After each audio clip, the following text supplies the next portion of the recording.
Tout commence par l'histoire d'un simple mortel, épris de pouvoir, de gloire et de sang. Bien avant l'ascension de l'humanité, les guerres tribales faisaient rage au sein d'une race encore immature. La nature intangible de la magie la rendait inexistante auprès des esprits étriqués. Seules les anciennes races, hommes, lézards et elfes, comprenaient la fatalité de détenir un si grand pouvoir, à la fois origine du monde et de la vie, et apocalypse destructrice. Il était un des plus grands guerriers de son temps, et on ne sait quelle ambition, quelle jalousie ou désir de vengeance poussa cet humain à prier les divinités du chaos. Les hommes souhaitent contempler les puissances de la ruine avant tout pour les pouvoirs divins que le chaos confère. Mais à quel prix? Il dut offrir son corps aux mutations et son âme à des desseins macabres. Par la suite, il devint rapidement le meilleur champion du chaos n'ayant jamais existé. Les rêves des faibles sont consumés dans le feu de mes victoires. Les cris de terreur résonnent comme une symphonie macabre. Sa puissance était telle que le panthéon chaotique souhaita à l'unanimité accorder l'immortalité à cet être si exceptionnel et lui octroyer une nature proche de celle d'une divinité. C'est ainsi que naquit le premier prince démon, réalisant pour la première fois cette prophétie du vieux monde voulant qu'un être mortel puisse devenir immortel. Cette entité naissante, cet être maléfique que l'on surnomma bientôt le maître des ténèbres, se fit connaître sous le nom démoniaque de Be'lakor. Be'lakor, désormais investi d'une fraction de puissance divine, fut parcouru d'une grande ambition et d'une grande fierté. Les puissances de la ruine lui avaient accordé une confiance inédite, et elle le pressentait pour incarner le véritable pouvoir du chaos indivisible.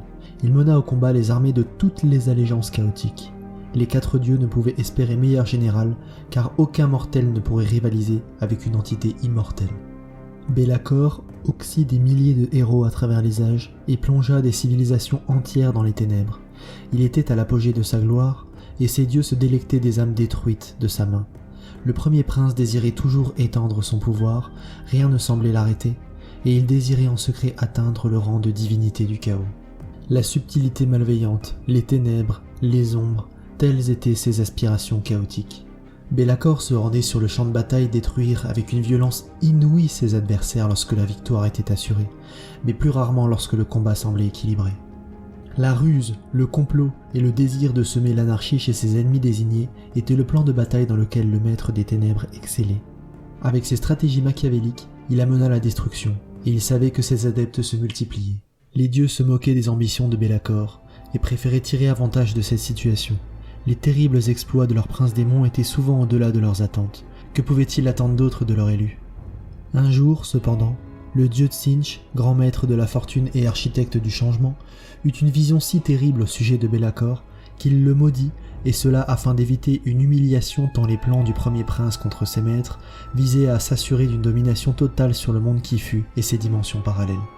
En effet, il est dangereux même pour un dieu d'oublier que Be'lakor est un des sorciers les plus puissants qui existent. Il inonde par ses sortilèges mais aussi par sa simple présence démoniaque les esprits étrangers de visions de mort et de désespoir. Ses grandes ailes de cuir lui permettent de survoler le monde.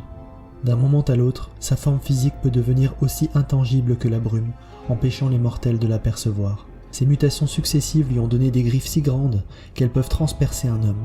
Enfin, son puissant artefact, la lame des ombres, est capable, couplé à la puissance de son porteur, de couper en deux un cavalier en armure lourde d'un seul revers de main. Les maîtres de Be'lakor choisirent une punition à la hauteur de la trahison. Ils le privèrent de son enveloppe physique et par conséquence de son rang de général des armées des royaumes du chaos. Il serait appelé à servir ses dieux uniquement lorsqu'il serait convoqué et forcé à effectuer une besogne dégradante et humiliante. Telle est la cruauté des entités du chaos. Tzeentch peut maudire mes desseins, mais même les punitions les plus terribles ne feront que renforcer ma volonté. Les mortels trembleront devant ma présence démoniaque, car je suis Be'lakor, le sorcier des horreurs, le sculpteur des ombres, et aucune puissance ne peut contenir mon ambition divine. Les siècles défilèrent, laissant Be'lakor errer dans les méandres de sa démence, sa malédiction le condamnant à un cycle éternel d'échecs et de folie. Cependant, les dieux du chaos réservaient encore des desseins inattendus au premier prince. La malédiction persistante qui pesait sur Be'lakor le força à embrasser une nouvelle mission. Les divinités sombres l'obligèrent à revenir vers les désolations du chaos, là où il devait trouver Morcar l'unificateur, le premier des grands conquérants. Morcar, visionnaire humain issu de la tribu nomade des Talos, avait attiré à lui une horde de fidèles, consacrant sa vie au chaos pour réaliser ses rêves de grandeur. Be'lakor se plia à une cérémonie où il coiffa Morcar de la couronne de domination, signe de reconnaissance de sa valeur aux yeux des dieux. Ainsi débuta la première incursion des mortels sous l'emprise du chaos, semant le désordre et provoquant une résurgence d'énergie noire. Be'lakor, malgré sa colère, joua un rôle crucial dans l'ombre de ces événements, orchestrant la convergence des démons et des mortels dans une alliance chaotique. Cependant, le cycle de la démence persista pour Be'lakor. À travers les siècles, d'autres conquérants émergèrent, et chaque fois le premier prince sortait des ténèbres pour accomplir sa basse besogne et couronner les champions. Be'lakor fut tiré de sa folie par les prémices de l'émergence d'Archaon. Son destin était inextricablement lié à celui de l'élu, et il était amené à jouer un rôle crucial dans les événements futurs. Sur l'île d'Albion, Be'lakor tenta de s'approprier suffisamment de puissance pour reformer son enveloppe physique. Son objectif ultime était de briser les dernières barrières l'empêchant de s'emparer lui-même de la couronne de domination, l'artefact qu'il convoitait le plus et qui lui échappait toujours, entravant une domination totale sur le chaos. Les plans minutieux du maître des ténèbres pour ce parvenu nommé Archaon se déployèrent sur le champ de bataille, mais l'échec frappa violemment. Albion devint le théâtre de sa défaite, compromettant sa souveraineté sur cette terre mystique. Les hurlements de rage de Be'lakor résonnèrent, témoins de la frustration qui consumait son être, alors que ses ambitions se dissolvaient dans l'échec. Be'lakor, entité immortelle, survit à l'épisode de la fin des temps et à la disparition du monde qui fut. Il resta en retrait durant des siècles, préférant laisser Archaon mener les assauts contre le dieu roi Sigmar et ses alliés. Le risque de s'attirer à nouveau les foudres des dieux sombres était trop grand, et Be'lakor ne pouvait revenir dans la réalité seulement si les conditions étaient réunies pour lui assurer un retour éclatant et glorieux. Ce genre d'opportunité ne se présente qu'une fois par millénaire, mais le premier prince sait attendre dans l'ombre qu'il ne connaît que trop bien. Il répéta encore et encore le plan qui le ferait revenir en force au sein des royaumes mortels. Dans ce nouveau monde, je suis le fil conducteur des ténèbres. Les mortels peuvent changer, mais ma soif de pouvoir reste constante. Alors que les armées de ses rivaux s'épuisaient les unes contre les autres, Be'lakor agrandissait peu à peu sa légion. Tous les aspects du chaos y étaient représentés et portaient la marque du maître des ténèbres, alors qu'il se serait entretué dans d'autres circonstances. Be'lakor se leva devant ses disciples et déploya ses ailes pour prendre la parole. Archaon, le faux roi, a échoué. Où était-il alors que ses domaines étaient ravagés par ses ennemis et que les armées du grand nécromancien s'emparaient des terres promises aux dieux sombres? Son absence est la preuve de son impuissance. Il a eu la victoire à portée de main et l'a laissé s'échapper. Un véritable élu du chaos n'a pas le droit de faillir ainsi. Il est temps que l'apocalypse soit déclenché par un être qui lui est supérieur. La foule devant lui trembla d'impatience, leur unique but étant de suivre leur maître dans sa guerre contre les ennemis du chaos. Et quel meilleur ennemi que Sigmar en personne, le dieu roi qui avait causé tant de tort aux divinités du chaos. Quel meilleur moyen existait-il de s'attirer les faveurs des dieux sombres que de frapper le gardien d'Azir? La première étape du plan était de rendre aveugles les mages Slann, gardiens de la magie et de l'astromatrice, toile dimensionnelle intangible reliant les passages entre les royaumes. La légion du premier prince réalisa cette tâche sans encombre en détruisant l'œil de Tepok, empêchant les séraphons de prédire les machinations de Be'lakor. Les hommes lézards furent manipulés et participèrent à la destruction de la Tour d'Argent, puissant bâtiment chaotique qui libéra une énergie incommensurable lors de sa chute sur Chamon et permettra à Be'lakor de fermer des passages dimensionnels et empêcher les âmes des éternels de l'orage d'être reforgées. La ville des fanatiques de Sigmar, Vindicarum, dans le royaume de Chamon, était la cible finale de Be'lakor. Il savait qu'en prenant cette cité au dieu roi, les divinités sombres lui seraient éternellement redevables et sa gloire passée serait recouvrée. Seul, le premier prince ne pourrait pas faire tomber cette ville et détruire assez de passages dimensionnels pour arriver à ses fins. En tant que stratège démoniaque, il trouva un allié de circonstance et cela allait s'avérer aussi terrible qu'audacieux. En échafaudant son plan, Be'lakor était affligé par des émotions qui le submergeaient, une paranoïa tenace et une sensation de froid permanente. Les couleurs du monde s'évanouissaient et il finit par se souvenir de la cause d'un tel vague à l'âme. L'impératrice spectrale Olinder avait posé sur lui une malédiction lors d'une bataille contre les hostes de la mort. C'était pendant la grande bataille des 8 points que le premier prince bannit son adversaire, la renvoyant dans les sous-mondes d'un coup de lame des ombres. Le désir de vengeance de Lady Olinder pouvait être utile à Be'lakor et il s'en servirait contre les mortels.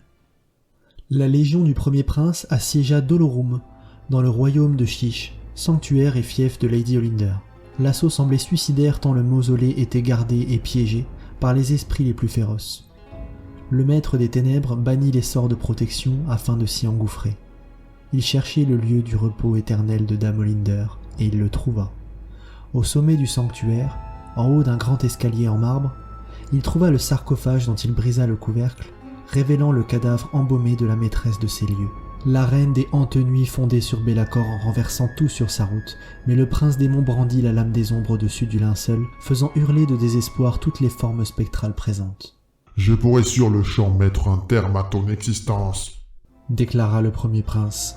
Les runes à la surface de la lame des ombres pulsaient d'énergie démoniaque. « Je me demande si je ne ferai pas preuve de miséricorde. » Le suaire d'Olinder laissait entrevoir les courbes macabres de sa dépouille, sur lequel avait été déposé un voile fin et brodé. La lame des ombres n'était qu'à quelques millimètres au-dessus du crâne. Olinder leva le bras pour faire signe à ses demoiselles d'honneur d'arrêter les pleurs et les cris. Ceux-ci cessèrent immédiatement. La mort est inévitable. Agis comme tu l'entends, démon, mais ma malédiction perdurera par-delà mon trépas. Et prie pour arriver à porter le coup fatal avant que je ne te réduise en cendres. Elle dérivait lentement vers son adversaire, laissant derrière elle une traînée de givre sur le sol. Be'lakor sourit, et ses crocs étincelèrent. « Vous vous méprenez, reine du deuil. Je ne désire pas votre destruction, simplement que vous m'écoutiez. Un bouleversement guette les royaumes mortels, le monde des vivants va s'écrouler. Mon plan infernal va obscurcir l'espoir qui soutient encore la civilisation, et celle-ci s'éteindra. Je vais y veiller, et vous allez m'aider. » Tu espères une alliance. Nous n'avons pas réglé notre différend, démon. Je n'ai pas oublié la morsure de ton épée. C'est à ton tour de sentir la caresse de la malédiction que je t'ai lancée. Vous et moi sommes immortels, Olinder. Que signifie le temps pour des êtres tels que nous ? Notre querelle peut attendre que le destin des mortels ait été tranché. De plus, j'ai une chose à offrir en retour. Alliez-vous à moi, et les champions de Sigmar ne pourront plus bénéficier de la reforge de leurs âmes en Azir. Ils seront à la merci de votre maître et ne seront plus éternels. Mon armée attaque en ce moment même les portes entre les royaumes.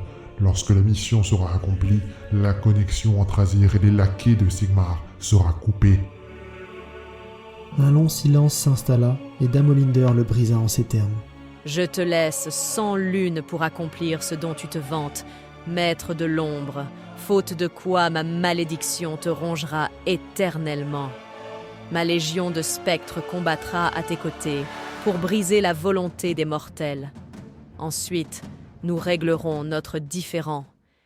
Be'lakor éloigna sa lame du cadavre d'Olinder. Il s'inclina en signe de respect et pour sceller leur pacte. Se drapant dans ses ailes, il invoqua un vortex de magie d'ombre qui s'ouvrit au sommet du sanctuaire. Jusqu'à notre prochaine rencontre, ô reine des esprits. En supériorité numérique et grâce à son pacte avec Lady Olinder et les Hantes Nuits, Be'lakor assiège Vindicarum. La cité, réputée pour abriter les plus grands fanatiques de Sigmar dans les royaumes mortels, tombe rapidement malgré la dévotion des civils et des militaires. Les flagellants, pour certains non armés si ce n'est de leur lanière de cuir, se font décimer en grand nombre.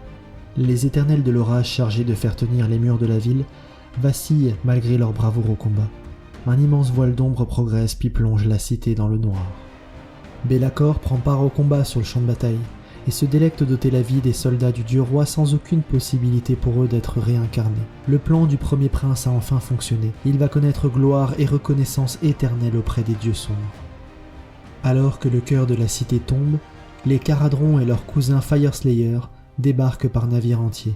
Les pyrotueurs se sont fait massacrer par les démons du chaos et ils comptent bien prendre leur revanche. La bataille bascule, Be'lakor doute de sa victoire. Il agrippe en plein vol le navire amiral des Caradrons pour le faire chavirer et le réduire en miettes. Un vieux nain, du nom de Gromty, fera lâcher prise à Be'lakor grâce à une détermination sans faille, mais surtout un regard sorti d'outre-tombe, d'un autre temps, du monde qui fut. Mais qui est donc ce nain mystérieux que reconnut et fit trembler le maître des ténèbres? En définitive, il se pourrait bien qu'une divinité naine ait survécu à la fin des temps. Ainsi s'achève la saga démoniaque de Be'lakor, une histoire de pouvoir, de trahison et d'obscurité. Son héritage, encore en construction, se mêle au tumulte des royaumes mortels, dessinant un avenir incertain. La prophétie plane toujours, mais Be'lakor, manipulateur habile, défie le destin. Quel rôle jouera-t-il dans les futures batailles de Warhammer Age of Sigmar? L'avenir de Be'lakor demeure entouré de mystères, un chapitre épique, toujours en écriture.